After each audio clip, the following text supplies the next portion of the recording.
The very dalono, or if you want to of the Oche kitchen discussions, behind everything utawu Ilu Igbo idioms. Ka anyị nwee ike gbarịtụ ya obere mara m onwe ha ga-amụta n'ime ya. Daalụnụ.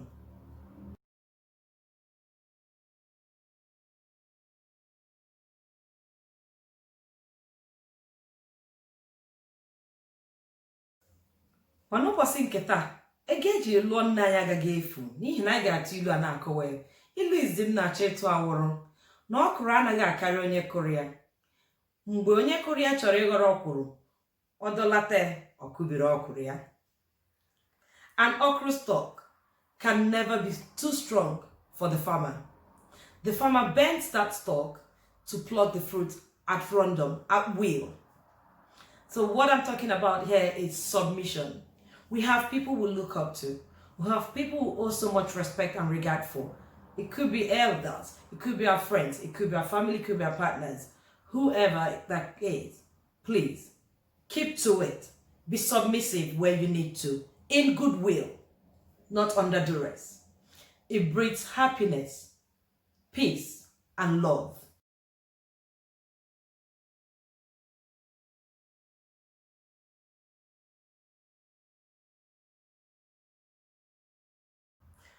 Asị na nwata kwụọ aka, usoro ọgaranya rie nri. When a child washes their hands, they can eat with the elders. Isiokwu awụrụ nsọpụrụ, respect.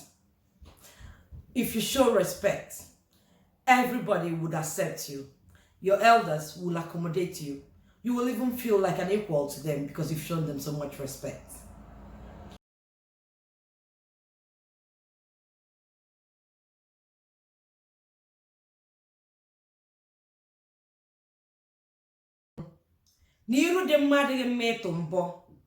A much respected person should not make themselves a subject of mockery. Bikonu. If you are well respected in the community, anywhere you are at all, amongst your friends, keep it up. Project that respect, that integrity in what you do, what you say. It is very important.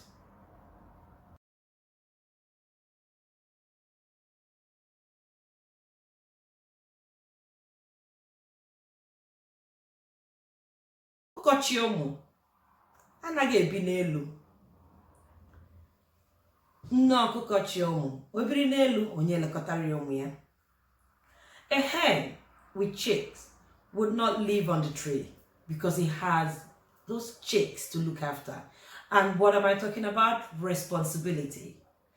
A person in a position of responsibility has to put people into consideration before taking their action. So it's important for you to be a responsible leader, a responsible person. You have to make sure that people you're looking after are considered before you speak, before you act, so that there won't be any adverse effect.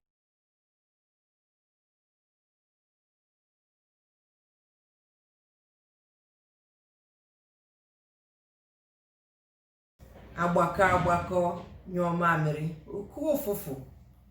Ịchọkwa gị ga nwa ịkpọta onye akpọta onye anyị ka ọ na ofu ọnụ ga-ahụ ofu a na-agba na mamịrị anyị. This is about working in unity, working together to achieve a goal, just like we've seen in the Black Lives Matters campaign. The people came together and are trying to make a point. I hope it proves the point. Solidarity. AGBAKO NYUO MMAMIRI UFUFU. Even in the work we do, if we work together, that's teamwork, will produce better. Even in as a family, work together as a family, it brings unity. It's important. Let's stay together.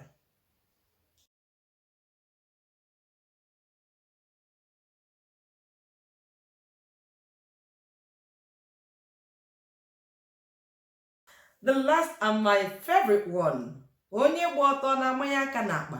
No. When you are not clothed, you do not have a pocket, so you cannot hide. You are as open, as clear as anything you can think of. Transparency. in whatever you do, be open. If you're in the limelight, you are being watched. You cannot hide. Whatever you hide will be seen. Ndị Igbo ọma na-ege ntị. N'ịchịkọta okwu a sị na ilu wụ mmanụ ndị Igbo ji eri okwu. Onye a tụrụ ilu kọwara ego eji lụọ nne furu efu. Mana maka ndị na-aghọtago ihe ndị ka ntụli ya n'okwu bekee taa. Ilu dị mkpa. Ilu wụ ihe ndị Igbo ji ekwu okwu. Atụọrọ gị ilu, nọdị, nyomie ya, chee ya, o nwere ihe a na-agwa gị. Ka m hapụ n'ụbọchị nke taa, a ga-ewetakwara unu ozi ọzọ n'izuụka ọzọ na-abịanụ, ka esi wee na-ayọ anyị na-akọ ka m si na-eweta ya na-akọ, na-eji n'aka na o nwere ihe anyị na-amụta n'akụkọ niile anyị na-akọ kwa izu. Biko nụ, onye nene ya gbasa ozi m ka ndị ọzọ nwee ike ịnụ. Share, like, and subscribe to our channels. I'm on YouTube, Oche_kitchen. Facebook, Oche_kitchen. Instagram, Oche_kitchen. Daalụnụ. Aga m abịakwa ọzọ n'izuụka ọzọ wetekwa ihe ọzọ dị mkpa.